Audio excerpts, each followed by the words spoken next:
प्रचारे कंपुची धामनगर निर्वाचन मंडलीर उपनिर्वाचन।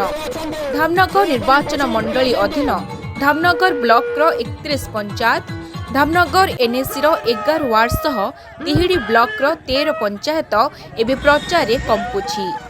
एथर उपनिर्वाचन में बीजेडी अवंती दास, बीजेपी दिवंगत विधायक स्वर्गत विष्णु सेठी पुत्र सूर्यवंशी सूरज स्थितप्रज्ञ, स्वाधीन भावे प्राक्तन विधायक राजेंद्र दास, कांग्रेस बाबा हरेकृष्ण सेठी और स्वाधीन भावे पवित्र मोहन दास निर्वाचन मैदान में अवतीर्ण होइछंती। तेबे प्रचार रे सबुठु आगरे बीजेडी रहिछि, ता पछकु बीजेपी। गाँ गाँ घर को बुली बीजेडी प्रार्थी अवंती दास को नहीं प्रचार जोरदार चलाइछंती। सरकारक मिशन शक्ति, 5T रूपांतरित स्कूल, बिजु स्वास्थ्य सेवा, बिजु पक्का गृह ठारू आरंभ करी विभिन्न जनकल्याणकारी योजना संपर्क में लोकों को अवगत कराई प्रार्थी अवंती दास को विपुल भोट रे विजयी कराई धामनगर निर्वाचन मंडली रे प्रगतिर रथ गड़ाइबाकू निवेदन करिछंती।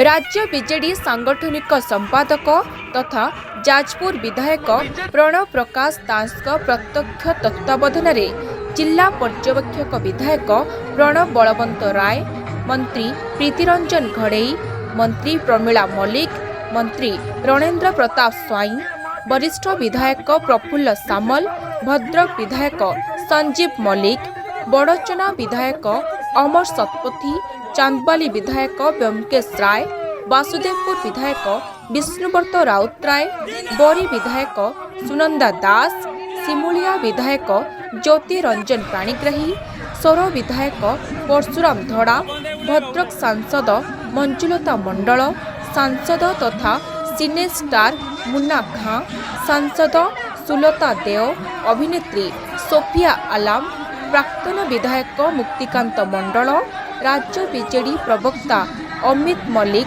प्रमुख एही निर्वाचनी मंडलीर 6टी जोन ले प्रचार मंग धरिछंती।